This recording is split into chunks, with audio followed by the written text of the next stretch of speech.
दोस्तों नमस्कार, सत श्री अकाल, राम राम। मैं शहीदों और गुरुओं की धरती अमृतसर से सरदार करमपाल सिंह गिल बोल रहा हूं और आज हमारे साथ हैं सरदार भगत सिंह जी के भांजे जगमोहन सिंह जी।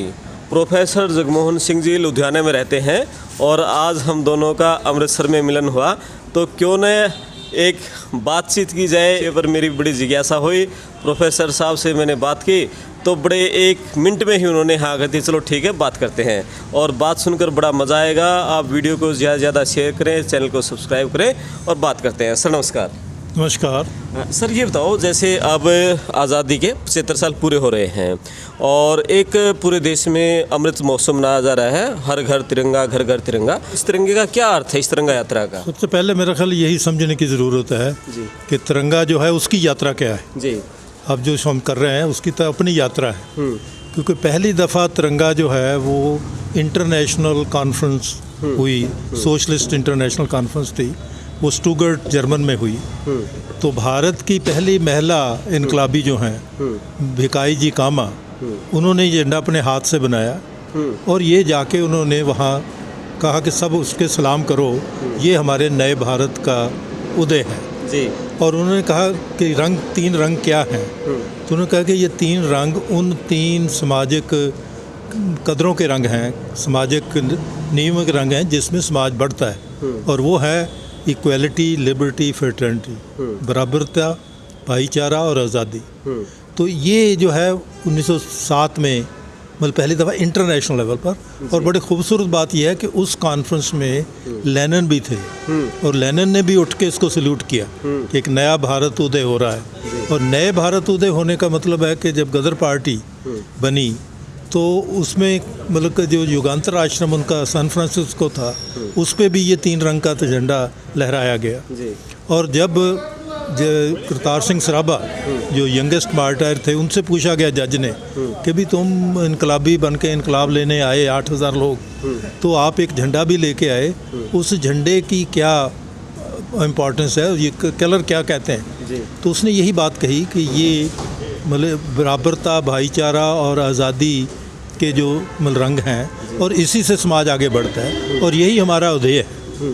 और वही झंडा जो है बाद में आप देखिए कि 26 जनवरी 1930 को लाहौर मतलब रावी के किनारे पर इस तिरंगे को लहराया गया और लोगों के साथ एक वायदा किया गया कि हम आप संपूर्ण आज़ादी के लिए लड़ेंगे, और उस संपूर्ण आज़ादी की एक कसम भी खाई गई। और उस वक्त भी इन 3 वैल्यूज़ को रीआइट्रेट किया। लेकिन भगत सिंह ने एक बड़ा अच्छा नुक्ता उठाया। वो कहते कि ठीक है, हमने मता पास कर लिया, आपने रावी के कंढे पर उसके लोगों को एक कसम भी खिला दी या खा ली, लेकिन ये मुझे बताइए कि आपका जो संपूर्ण आज़ादी है वो मेहनतकश लोगों के पल्ले क्या डालेगी? उनको क्या मिलेगा? किसान, मज़दूर, गरीब आदमी को क्या मिलेगा? मतलब उसका प्रमाण दीजिए। और ये बड़ी खूबसूरत बात है कि जब 23 मार्च 1931 को उन तीनों साथियों को फांसी हुई, तो उसके बाद 26 मार्च 1931 को कराची कांग्रेस हुई और कराची कांग्रेस ने इस तिरंगे झंडे को मतलब एज नेशनल फ्लैग ऑनर किया और उस वक्त ये नेशनल फ्लैग के तौर पे मनाया गया। और यही तीनों वैल्यूज़ को लेके कि ये 3 रंग जो हैं ये बराबरता, भाईचारा और आज़ादी के प्रतीक हैं। और दूसरा फिर उन्होंने कहा कि अब ये जो 3 चीज़ें हैं ये लोगों को तक कैसे पहुंचेंगी? तो जो हमारे कॉन्स्टिट्यूशन का बाद में फंडामेंटल राइट्स का चैप्टर बना, ये भी कराची में लिखा गया। उन्होंने कहा कि ये फंडामेंटल राइट्स जो हैं, जो मूल अधिकार हैं लोगों के, जो सरकारों को निश्चित करने चाहिए, जिसमें मतलब है कि उनको काम देना, उनको विद्या देना, उनकी सेहत का ख्याल करना, मतलब ये जो हैं ये निश्चित किए जाएंगे मतलब फंडामेंटल राइट्स से। और फिर यही तिरंगा जो है इसको लेके 1942 में लोगों ने कुर्बानियाँ की। यही तिरंगा लेके नेताजी ने INA बनाई और उसका भी यही तिरंगे रंग थे। और 3 रंगों का मतलब जो था वो मतलब ये था कि ये समाज में किन चीज़ों को कवर किया जाए।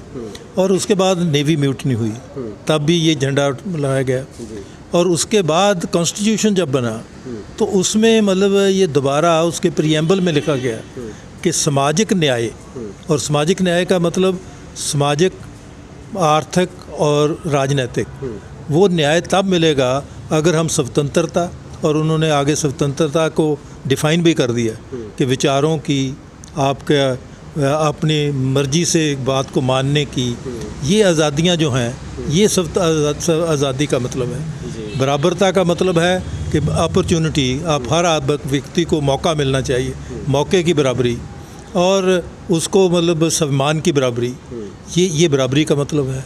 और आज़ादी का मतलब है या भाईचारे का जो मतलब है वो ये है कि हम भाईचारा किस लिए बनाएंगे, क्योंकि भाईचारे के बगैर बराबरी नहीं होती, क्योंकि दोनों चीज़ें पूरक हैं। आप ये कहें कि बराबरी होगी लेकिन भाईचारा नहीं होगा, तो वो एक जमात की बराबरी होगी, बाकी लोगों की नहीं होगी। तो इसलिए उन्होंने कहा कि देश की एकता के लिए मतलब जो है वो बराबरी ज़रूरी है। तो ये सफ़र है तिरंगे का।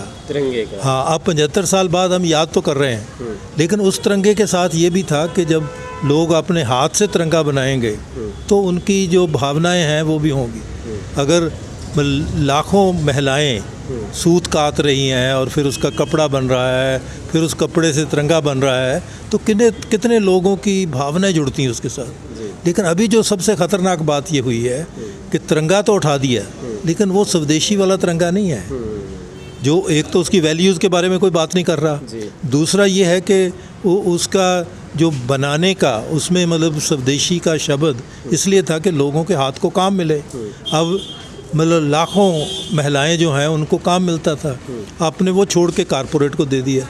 तो मैं कहता हूँ कि हम अपने आप में ये सवाल करें कि क्या 75 साल के बाद हम लोगों से छीन के तिरंगा जो है वो कारपोरेट को बनाने को दे रहे हैं, और क्या हम जब उठा रहे हैं हम कारपोरेट का झंडा उठा रहे हैं या अपने संविधान वाला स्वदेशी झंडा उठा रहे हैं। तो ये जो वैल्यूज़ की चेंज है, और मैं समझता हूँ इसमें पूरे भगत सिंह का जो संकल्प है वो भी इसमें है, क्योंकि भगत सिंह ने मतलब जब कहा कि नौजवानों को मतलब इकट्ठे होने की ज़रूरत है, और नौजवान, दो बीमारियां जो हैं वो हमारे रास्ते में हमेशा रुकावट बनी, एक तो अंधविश्वासी धर्म की और संकीर्णता, और दूसरा जात पात। और भगत सिंह ने नौजवान लहर जो खड़ी की उसमें नौजवानों के दिमाग से इन चीज़ों को ख़त्म किया उन्होंने। और तीसरी बात उन्होंने कही कि नौजवानों को इतने चेतन होना चाहिए कि वो ये देख सकें कि कारण क्या है, क्योंकि हमारे सामने चीज़ें बीत रही हैं। और अगर जैसे आप डॉक्टर के पास जाते हैं तो उसके पास क्यों जाते हैं, वो कारण जानने की कोशिश करता है कि आपको बुखार है तो उसका कारण क्या है। जब वो कारण ढूंढ लेता है तो वो दवाई दे देता है, तो आपके ठीक हो जाते हैं। अगर हम कारण नहीं जानेंगे तो वैसे मतलब कोई हमें बताता रहे कि ये पी लो, वो कर लो, बगैर कारण जाने। तो इसीलिए उन्होंने कहा कि नौजवानों को जो भी हालात वो फेस कर रहा है उसका कारण जानना चाहिए। और कारण जब जानने की बात आई तो ये करतार सिंह सराभा गदर पार्टी ने बताया कि ये हमारी चेतनता का बड़ा नीचे का स्तर है। अगर हम ये समझते हैं कि काले गोरे की लड़ाई है, वो बिल्कुल नीचे स्तर है। उसके बाद थोड़ा ऊपर अगर चेतन होते हैं तो हम कहते हैं नहीं, इंग्लैंड एक देश है और वो भारत को लूट रहा है, तो ये उससे ऊपर वाला सतह है। लेकिन असल बात आप नहीं समझते कि ये एक सिस्टम है, और उस सिस्टम को साम्राज्यवाद कहते हैं। और साम्राज्यवाद को भगत सिंह ने बड़ा सिंपल टर्म्स में समझाने की कोशिश की कि साम्राज्यवाद है जब एक देश दूसरे देश को लूटता है, और जब वो लूट रहा है तो उस वक़्त मतलब वो एक ऐसे हालात भी बनवाता है जिससे लोग आपस में जुड़ ना सकें और उस कारण तक ना पहुंच सकें ताकि उसकी लूट चल सके। तो इसलिए भगत सिंह ने कहा कि मैं एक नारा जो है वो दे रहा हूं जिस पे मैं ज़िंदगी लगा रहा हूं, क्योंकि जब वो सेंट्रल असेंबली में गए वो कहते मैं एक नारे का समझाने के लिए अगर लोग समझ जाएं तो उसमें सारा कुछ समझ आ जाएगी। और वो यही था कि साम्राज्यवाद मुर्दाबाद, इनकलाब जिंदाबाद। अब साम्राज्यवाद को जब अभी किसान मूवमेंट आपने देखी, इतनी लंबी 1.25 साल चली, तो उन्होंने एक चीज़ समझ ली थी कि अब साम्राज्यवाद का जो नया अवतार है वो कारपोरेट है, इंटरनेशनल भी और हमारी भी, ये दोनों हाथ मिला के चल रही हैं। इसीलिए है कि जब लोगों का हालत ख़राब हो रही थी तो उनका प्रॉफिट सैकड़े गुना बढ़ रहा था। तो ये जो है, और इसमें हम कहाँ पहुँचे हैं, यही हमें आज 75 साल बाद जब झंडा उठा के चलें, क्या हम वो वैल्यूज़ जो हैं उसको स्थापित कर पाए हैं, क्या हम ये जो लूट तंत्र है इसको समझ पाए हैं। आज हमारी महंगाई क्यों है, इसलिए नहीं है कि आपकी जेबें भरी हुई हैं पैसे से, तो मतलब आप ज़्यादा, आपकी महंगाई इसलिए है कि जो कॉरपोरेट अपना प्रॉफिट लेना चाहती है, वो प्रॉफिट से मतलब वो अपना प्रॉफिट बढ़ा रही है और आपके खर्चा बढ़ रही है। सरकार का भी ये है कि उनको छोड़ो, उनसे टैक्स ना लो, और वो आम आदमी से जीएसटी बढ़ा दो, उसके खाने पे भी लगा दो। कल को शायद आपका सड़क पे चलने वाली तो लगी हुई है, पहले तो व्हीकल पे है, चल को चलने पे भी लग जाए, क्योंकि उनका कभी पेट भरेगा नहीं, क्योंकि जहाँ पैसा आना चाहिए वहाँ तो छोड़ रहे हैं। बैंकों में बड़ी कंपनियों, बड़े कॉरपोरेट्स को तो माफ़ कर रहे हैं, लेकिन किसानों को पिस रहे हैं। जी, आपने ये बताया कि जैसे वो झंडा जब शुरुआत हुई वो 3 रंग थे, 3 चीज़ के प्रतीक थे। क्या 75 साल में वो जो जिस चीज़ के प्रतीक थे, बराबरी, समानता, भाईचारा, वह पहुँच कितने नज़दीक पहुँच पाए हम उसके? नहीं, उसमें तो आप ये तो अपने आले दुआले में देख लीजिए कि जब इनकी अपनी सरकारी रिपोर्ट ये कह रही है कि अब सिर्फ 25,000 कमाने वाले 10% लोग हैं, तो क्या कह रहे हैं वो? जब हमारे प्राइम मिनिस्टर ये कह रहे हैं कि हमने 80 करोड़ लोगों को 5 किलो अनाज और 1 किलो दाल से उनको चुप कराना सीख लिया है, तो क्या कह रहे हैं? क्योंकि जो वो रिपोर्ट कह रही वही वो कह रहे हैं कि 90% लोगों के पास आमदन नहीं है, नौजवानों के पास काम नहीं है।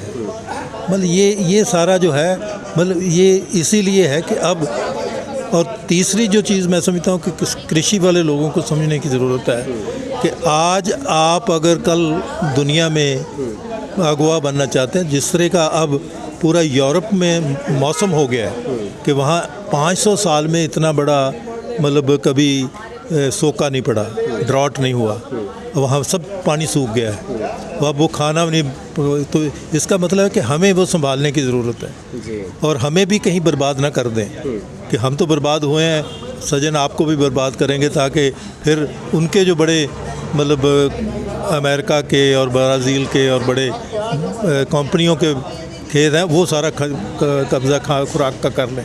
तो हमें अपनी खुराक में और खुराक में भी पौष्टिकता बचाने की ज़रूरत है। ये हमारे लिए चैलेंज है। एक आपने अभी बात की थी धर्म की, कि भगत सिंह ने कहा था कि हमारे जो युवा हैं, किसान हैं, उनको धर्म समझना होगा, ऊपर उठना होगा। लेकिन हम आज देख रहे हैं कि जो हमारा किसान वर्ग है वो भी बहुत ज़्यादा धर्म में फंस गया है। और क्या उससे अब वो किसान जो धर्म में फंसा है, और भगत सिंह ने तो आखिरी समय में एक धार्मिक पुस्तक पढ़ने से भी मना कर दिया था, वो लेनिन और मार्क्स को पढ़ रहे थे, तो इसका किसान को कितना नुकसान होगा? ये बात ये है कि किसान को फंसाया जा रहा है ताकि वो जवाब ना पूछे। जैसे हम सिंपल कह देते हैं जी अगर सोका पड़ा है तो ये तो कुदरत का है, जबकि पूरी जी हमारी आज़ादी की मूवमेंट है उसने ये समझाया कि अगर अकाल पड़ रहे हैं, अगर बीमारी पड़ रही है, तो ये सरकार की नीतियों से आती है, ये कुदरत से नहीं आती। अगर आपको पूरी खुराक नहीं मिलेगी तो आप बीमारी के लिए अच्छे कैंडिडेट हैं। अकाल के बाद प्लेग क्यों आती थी, हैज़ा क्यों आता था? इसलिए कि लोगों की अगर बीमारी से लड़ने की क्षमता कम हो गई।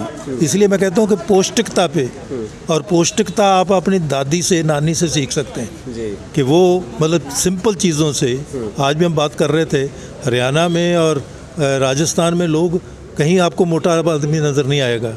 मोटा वहाँ आएगा जो शहर में है या बहुत अमीर घर में है, क्योंकि वो मतलब असल खुराक नहीं खा रहा, वो जंक खा रहा है। और जहाँ अभी कोविड ने भी ये बता दिया कि कोविड वहीं पर हुआ जहाँ पर लोग बाज़ार का खाना खा रहे थे, क्योंकि बाज़ार के खाने में वो पौष्टिकता आने ही नहीं देते। ये और एक और बताइए कि जैसे 75 साल हमने पूरे के लिए आज़ादी के, भगत सिंह ने जिस भारत का सपना लिया था और उन्होंने इतनी छोटी उम्र में शहादत अपनी दे दी थी, क्या 75 साल में उनके सपनों का भारत बनने के कितने करीब आ गए हैं हम? देखो उसमें मतलब कि मौके मिले, लेकिन अभी हम रिवर्स गियर में हैं। लोगों तो कह रहे हैं आगे देखो, सरकारें पीछे देख रही हैं, और पीछे देख के आगे नहीं चला जाता। भविष्य जो है उसके लिए ये जो है कि अब क्या हर बच्चे को फ्री एजुकेशन मिल रही है। मतलब भगत सिंह ने तो प्रोग्राम बनाया था, उसने सपना नहीं देखा था। उसका जो आखिरी एक लेटर है उसमें किसानों के लिए कि किसान ज़मीन में अज़ारेदारी जो है वो ख़त्म होनी चाहिए। अब कारपोरेटाइजेशन है जिस पे लड़ाई लड़ी गई। उन्होंने ये भी कहा कि किसान को एक टैक्स लगना चाहिए। अब किसान 15 टैक्स देता है, जो भी चीज़ खरीदता है उस पर टैक्स दे रहा है, और उसको इसीलिए समझ नहीं लगती कि मुझे क्या मिलेगा, क्योंकि अगर उसका एक टैक्स है, अब सरकार सब चीज़ें दे, उस पर एक टैक्स लगा दे, तो उसको पता है कि मेरा इतना हिस्सा जो है इस टैक्स में जाएगा, मुझे क्या बचेगा, तो वो खेती कैसी करनी है वो देख सकेगा। तो इसलिए जो भगत सिंह का विजन है, उनकी एक दृष्टि थी, वो सपना नहीं लिया उन्होंने, और वो दृष्टि है जो साकार हो सकती है, और साकार होने के लिए अभी हमें दोबारा मतलब काम करना होगा, लेकिन हालात अच्छे बने हैं, लेकिन इसीलिए लोगों से डर लग रहा है सरकारों को, और वो आपके बोलने पे भी, आपके हर शब्द पे कोई ना कोई कंगा खड़ा करके दंगा मल कर रहे हैं, और लोगों को उलझाने के लिए कर रहे हैं। तो किसान को ये समझना चाहिए कि वो खुद जानता है, अगर वो ध्यान से देखता है तो उसको पता है कि मेरी खेती में मतलब क्या हो रहा है। मतलब आपके तो जींद में डॉक्टर दलाल ने बहुत बढ़िया किसानों को सिखाया, और वो हम पंजाब में लेके आए कि आप खाद बूटे के मतलब नीचे ना डालो, वो ज़मीन में जा रही है, उसमें 10% इस्तेमाल हो रही है। उन्होंने कहा कि अगर आप स्प्रे करेंगे तो वो कम से कम 90% यूज़ होगी, आप ज़मीन भी बचेगी और बूटे को भी होगा, और कीड़ों से लड़ने की ज़रूरत नहीं है, समझने की ज़रूरत है वो, क्योंकि वो अच्छे कीड़े भी हैं, और हमारे हम सबको जैसे जो पूंजीवाद है वो हर चीज़ को ख़त्म करता है, तो वो हमें भी दे दिया। जी, एक और बताइए कि जैसे भगत सिंह, आज का जो यूथ है वो भगत सिंह को क्यों निपट रहा है, उनको विचारों क्यों, उस यूथ को भगत सिंह से दूर किया जा रहा है, किया गया है, भगत सिंह को यूथ को पढ़ाया क्यों नहीं जा रहा है? क्या ऐसा तो नहीं, सरकारें डर तो नहीं रही है कि भगत सिंह के विचार यदि यूथ अपना लेगा तो वो क्रांति कर जाएगा, वो सवाल पूछने लग जाएगा? तो बिल्कुल ठीक बात है कि कोई नहीं चाहेगा कि हम नौजवानों को मतलब समर्थ बनाएं, सोचने के, मतलब अपने समस्या को समझने के, तो इसीलिए वो पूरा हाईजैक कर रहे हैं। लेकिन यही तो मैं कहता हूँ कि ये पीछे की तरफ मूवमेंट है, आगे की तरफ नहीं है, और उससे बचने के लिए हमें दोबारा, और भगत सिंह को, क्योंकि भगत सिंह ने हमारे लिए इतना लिख के छोड़ गए कि आपको किसी की इंटरप्रिटेशन की ज़रूरत नहीं है, आप खुद पढ़िए, भगत सिंह से डायलॉग करिए, अगर नहीं समझ आती तो फिर हम समझ सकते हैं भी आपका सवाल है तो उसका जवाब ढूंढेंगे, तो यही रिसर्च होती है। यानी भगत सिंह को पढ़ेंगे तो यूथ सही रास्ते पर चल सकता है। बिल्कुल, वो अपनी मतलब कि वही जो उनमें मतलब स्वय विश्वास था वो पैदा कर सकता है, और जब तक आप में स्वय विश्वास नहीं आता तब तक आप मतलब आगे नहीं बढ़ सकते। बिल्कुल। और ये थे भाई सरदार भगत सिंह जी के भांजे प्रोफेसर जगमोहन सिंह जी, और बहुत बड़ी बात इन्होंने कही कि यूथ को भगत सिंह को पढ़ना पड़ेगा, उनके विचारों को जानना पड़ेगा, ताकि उनके अंदर जो आत्मविश्वास है, स्विश्वास है, वो पैदा हो सके। तो बहुत अच्छी बातें की, तिरंगे के यात्रा के बारे में बताई, और प्रोफेसर साहब का बहुत बहुत धन्यवाद। बहुत बहुत धन्यवाद। आप इस वीडियो को शेयर करें, चैनल सब्सक्राइब करें। मैं आपका दोस्त सरदार करमपाल सिंह गिल, धन्यवाद।